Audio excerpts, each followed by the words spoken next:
we can even start off with that. You know what I mean? I start off with me as far as the Eagles are concerned. You know what I'm saying? Like, my step pop put me onto the Eagles, right? And there's a whole history with me, my step pops, and my mom while she was still here and shit. But you know, it is what it is. People are flawed. We make mistakes. So, I mean, we beyond that. But at the time where things were, where things had the facade of looking a lot smoother than they were and shit, when I was younger in Trenton, my pop put me on to the quarterback and shit. You know what I'm saying? So back then, like that's what really like had me with the Eagles because I felt like that was a means for me to be able to connect with my step pop and shit because I took him in like he was my pops and shit. You know what I mean? Purple, what's going on with you, love? So when I grew up, you know, it became a thing with the Eagles as far as my relationship with my step pop that as my relationship with my step pop became more estranged, so did my desensitization with being the Eagles fan. You know what I'm saying? And I'm always gonna fuck with Philly. I'm always gonna fuck with the Eagles and shit, but you know, just because of where it started from as far as my inception into being a fan with the Eagles, you know what I mean? I just never been able to really get past the memory of how I got put onto the Eagles enough for me to sustain myself as being a true bleed green fan. You know what I'm saying? But how about you? Like, what's one thing from your past or whatnot that in memory still has you in a place where it prevents you from being able to heal fully for you? Well, I mean, I can start off like with the Eagles, like you did too, as well. Cause that was big for me and my step pop, as far as like our connection and our bonding. But it kind of brought us closer. Like that was like his way of like kind of extending the olive branch to me, like to try to lower my defenses and like help open me up to the possibility of like opening him up into my life. Right.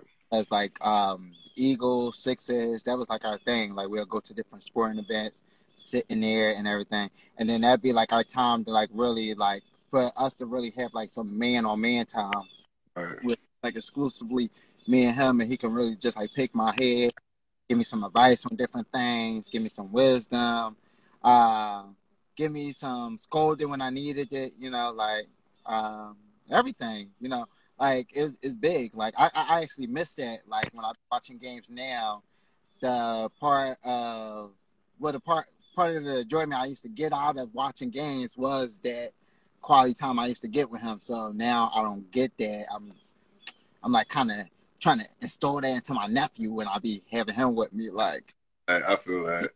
you know, like trying to pass it on to the next generation. But that's like a good memory, like passed down. But then it's like how when I first seen this topic, I just thought about like how as individuals we can get clouded by like our past memories, like and how like the the turmoil of what we go through can hold us back in different situations. Like we could be in a situation, but it might remind us of a past situation that went so south. We just like, oh no, we're not even. I'm not even gonna walk down that road again. Like I already know where that's gonna go, but you don't like. Cause this is a new person. Like you still, while you may have like an idea of where it might go, you don't know how different people are gonna react in different situations, and you can't assume the same.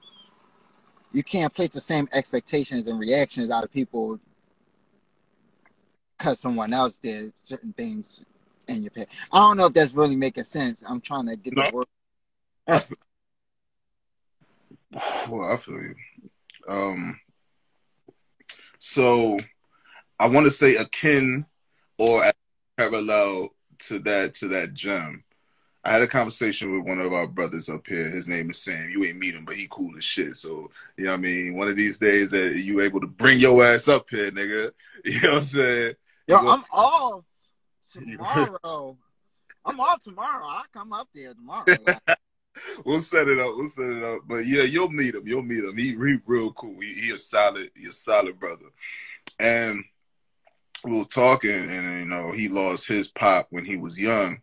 So he extended an olive branch, if you would say, to me. It was just like, you know, like you want to talk about anything? And I reached out to him last night, and I was just letting him know, like, yo, like it's crazy because I planned this whole thing out as far as like where I was going to be staying and shit after everything went down. That African butterfly was going on with you, love. But even now, like it still don't even feel like I've been out here for like a week and shit. Like I've been out here for a week since Monday night. So tomorrow night is going to make it a full week. It don't even feel like a week for me. Like I feel like I'm just up here on vacay because I'm usually up here on vacay and shit. You know what I'm saying? Like never to live here. And it feels so surreal me still being out here. And it's just like it's hard. It feels hard for me to acclimate. You know what I'm saying? Like I've been in one house for 18 years that I once called home. So it's hard for me to call another place that. You know what I'm saying? I don't even have any fucking like I don't think I should say I don't think I have any attachments to that house enough for me to be like, oh, this is not my home. It just feels like I'm homeless still right now and shit. And there's no disrespect to my brother Scott because he took me in and he was just like, yo, my home is your home. But you know, from where I was accustomed as far as the definition of home for me for so many years, and it's just not that right now. You know what I'm saying? Even with me talking to my brother, there was things that he was saying. He would go like, yo, I can't really tell you, you know, what it is that you need to do or what it is that you need to have up here and shit going on because I'm not even in your shoes and shit. So that's why I feel like it's somewhere along the lines of what you were putting down as far as, you know, there's only so much that you can talk to another person about before they have to be accountable for their own as far as memory retention, what memories do what, and how to control said memories and their impact and the way that we feel and the way that we communicate and interact with other people and shit. So that's still something I'm dealing with too, you know.